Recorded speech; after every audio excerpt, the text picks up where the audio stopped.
Hello and welcome back to Oversteer Auto Reviews. Today I'm back at Mercedes Benz of McKinney, and you'll see I have a steering wheel lock in my hand. You'll be asking, well, why do I have a steering wheel lock in my hand? And that's because we have the brand new Dodge Durango SRT Hellcat behind me. And well, since it's a new Hellcat, it gets stolen easily. And to prevent that, we had steering wheel locks, because those are important. Now, without further ado, let's break this vehicle down and complete a review. Now, over the years, the Dodge Durango Hellcat has been really well known as one of the best performance SUVs for the money. Now, sub $100,000, you're really only looking at a GLE 53, not even an Escalade V, or anything with a V8 that's from Germany.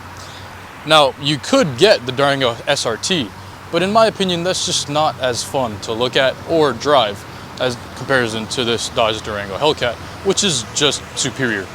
Now, we are using the same ZF 8-speed transmission that's seen in BMWs, Rolls-Royces, Jaguars, Aston Martins, and it performs really well. It's yet to be disappointing to anyone who owns the vehicle, and I'd say that's a great thing. Now, with the whole stolen thing, well, Dodge ECUs aren't the safest, and a lot of people are finding ways to program their keys through frequencies which talk between the key fob and the car, duplicating them and then driving away with your precious Hellcat. So taking steps like this are important. Now, underneath the hood, we get the same 6.2 liter V8 that we've seen in the Durango Hellcat over the years, which is great, proven to be good, used in the Charger, Challenger, and now this Durango Hellcat, and as well as the Jeep Grand Cherokee Trackhawk, which I would take this over. I just think it looks better and it's a little bit more refined than the Jeep Trackhawk, even though the Trackhawk's supposed to be the luxury vehicle, but you know, that's besides the point. Now, telling this apart from a regular Durango can be a little bit hard. Now, this sport hood used to be specific to the SRT and then came into the RT. Now it's also in the GT Plus. So we have the GT Plus, the RT, the SRT, and now the Durango Hellcat, which means there's 4 variants which use the sport hood. So it's really hard to tell the distinction. Now, the front of the vehicle has been debadged, so there's no SRT Hellcat badge on it, so it's really just a really big sleeper. Now, in terms of the front end styling, it's really the same as we've been seeing in the 2021 refresh. We have these revised headlights, which are LEDs. They're amber, technically daytime running lights, but there are xenons in the center for your high beams. We have this fully open grille. This intake vent is functional. These extraction vents are also functional. All of the lower portions are functional as well. This does not have the advanced technology package. So there's no radar cruise control. I wouldn't need it in a vehicle like this. I'd like to just floor it everywhere. We also have parking sensors, which are important in a large, technically family SUV. So you have that as well.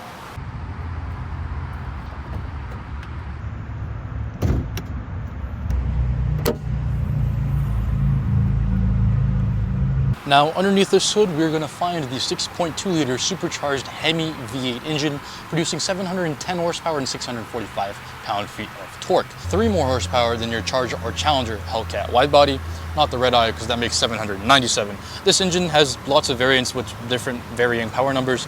So yeah, I mean, the Ram TRX uses the same motor and makes 702 horsepower. So there's different variants making different amounts of power, but this is the most powerful one in base form.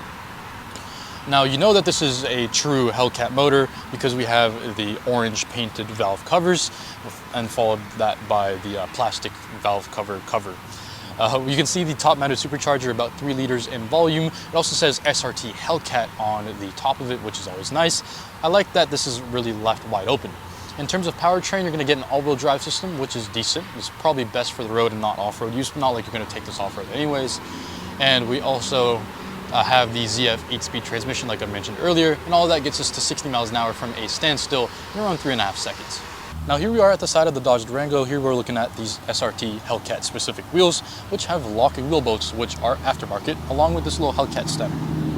The wheels say SRT in the center, and they are backed with the SRT Brembo 6-piston brakes, which are necessary for this vehicle if you want to stop in time. Now, speaking of stopping in time, you also need a good tire for that. These are Falcons. The previous owner probably replaced them. So what I'd do is I'd throw these out and replace them with Michelin Pilot Sport 4 SUVs. At the side, we'll find the Hellcat badge, which is the first designation that this is really a Dodge Durango Hellcat, because looking at the side of the vehicle, you don't really see that it's a Dodge Durango Hellcat unless you know what you're looking for. The hood used to be a specification of a performance Durango, but that's been taken away since about 2019 with the GT Plus, the Pentastar V6 variant of the Dodge Durango, having this sport hood. The rest of the Durango is really just a regular Durango. We have keyless entry, that's a good thing. We also lock the car, so the key frequency isn't as far, so it can't get stolen as easily. The wheels are a square setup, so the dimensions of the front wheels are the same as the dimension as the rear wheels, which is always nice. At the rear of the Dodge Durango, you're going to see the same design that they've been using since 2011 with these racetrack taillights, loop all the way around as daytime running lights to say Dodge in the center. The previous owner took the badges off because this used to be wrapped black for its very short ownership time, which was interesting. I guess the owner just got tired of having so much power all the time. You can see the dual exits as well as the trailer hitch cover, which is interesting if you want to tow with this, but I mean, to each their own. We have a single wiper blade at the back and this plastic guard so you don't scratch up your paint. Let's open up the trunk. Opens really slowly but smoothly. You can see that I have the third row up right here.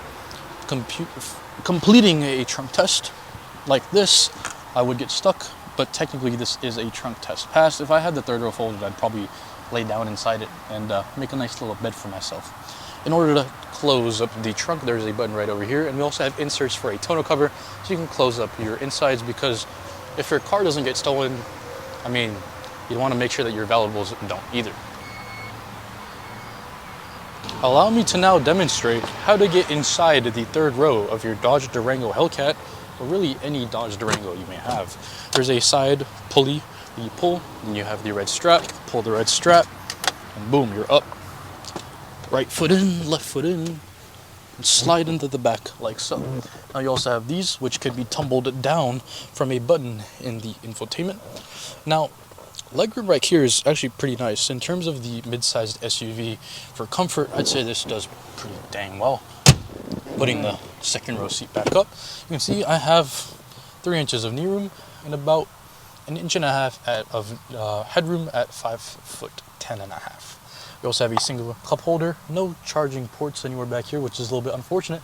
But we do have speaker tweeters right over here, which is a nice thing. We also have our own air vents, which is something a lot of third rows like to neglect. We also have 2 lights up top, which is great as well. Overall, 10 out of 10 third row. Let's move into the second row.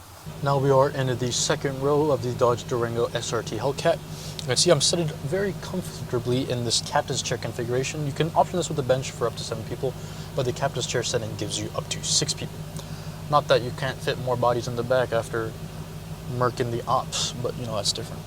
We have chopped carbon fiber as a trim in this car, which is I think is a factory specific option just for the Dodge Durango Hellcat. I've yet to see any other performance vehicle that's an SUV with this option. The Aston Martin DBX might have it because I know some of the other Aston Martins have it, but I'm unsure as if that is an option for the DBX or not. But even then, that's a $250,000 SUV. It's a different class. We also have the red on black interior, which I like a lot more than just the full red. The old Durango used to come with a full red interior, but I think that's just not as fun. You can see we have a cubby in the front and cubby on the sides, and that's pretty much it. It's a really basic interior. You can see the tint on this vehicle is a little bit drastic. We have the climate control options right over here, 2 climate control vents over there facing towards the phone because it liked to overheat in this Texas heat. We have 2 cubbies on the bottom and a flat tray. No wireless charging pad, unfortunately, but that's okay. Maybe the future one will come with one. We also have climate control settings in the front, and these seats are also heated. We also have 2 USB ports in the front right over there. One thing I like about this vehicle specifically is that we have SRT Hellcat embossed into the back of the seat. Overall comfort back here is stupendous. Now we're in the front of the Durango Hellcat. As you can see, I've put the steering wheel lock back on the steering wheel because it's important. Now we do have a semi-flat bottom wheel with a diagonal curve going up into the rounded top, and I really like this design of vehicle. It's not too aggressive like cars are trying to make these days, but they are still prominent in being a sport wheel. Now since this is a Hellcat trim, we also have SRT embedded in the front of the steering wheel, so you know, if you get in a crash and the airbag blows up, you'll have the SRT-R in your forehead. We also have the options for controlling the center screen, which is digital, but we do have an analog tachometer that goes up to 200 miles an hour. We also have the engine temp and the fuel gauge on the right, which is analog, which is something that I'd like and prefer to be analog as well. This has the trailer group 4 package, which means that we have our trailer group control options on the right. We also have a Harman Kardon sound system, which is great, works well. Deep bass, it gets there really, really well, and it holds it really nice without peaking, which is something I love.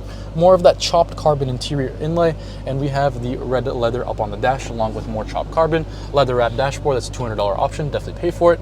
We also have the regular rear view mirror, which is something you could complain about, but I choose not to because I'm not a big fan of the electronic ones, although when I do get it, I do get a little bit excited. Sunglasses holder, because why not? We also have some physical buttons. Now the infotainment screen is out of date and needs to be updated to the latest one, so that's why the screen is black. But you know, I did review this screen in the 2021 Dodge Durango RT that I reviewed, so if you want to see an in-depth breakdown of the infotainment system, it's the same one. 2024, 2021 all work the same, so there's that. And you just won't see the SRT performance page. Now, we have the SRT button to take us to the performance page. We also have a launch control button because this vehicle does come with launch control. And that's, you know, essential button because it's right next to your hazards. And that feels really good to press, actually. We also have our AC buttons, which are all tactile buttons, which I love. Heated and ventilated seat, heated steering wheel, same for the passenger on the right, screen off button, and the mute button, which is everything you could ever imagine and everything that you could need. This does have regular cruise control, so we have all of those option buttons right over here on the right of the steering wheel. That's enough talking, let's get into driving.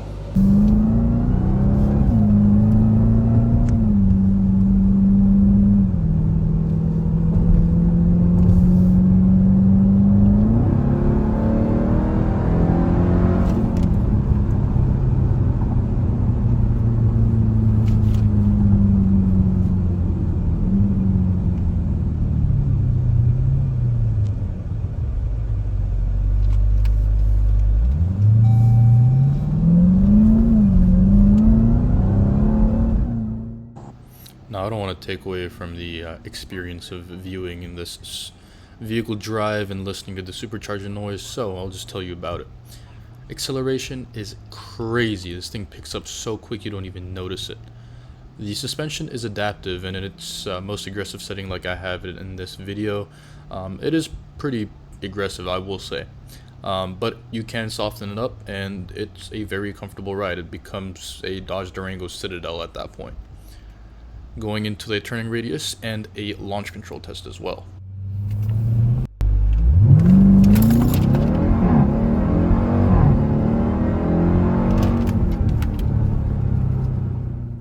Yeah, it's fast.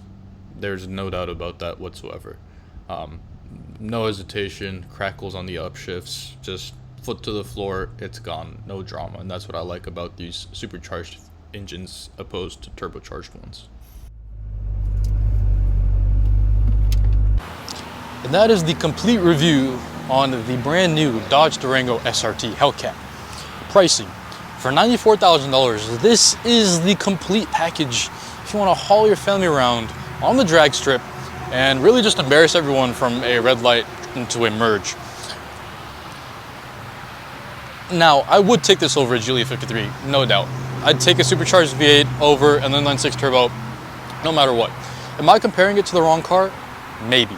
But I think in terms of its competition, it's just better. I'd take this over a Grand Cherokee, largely because I think it looks better and it makes more horsepower, so why not if it's the same price?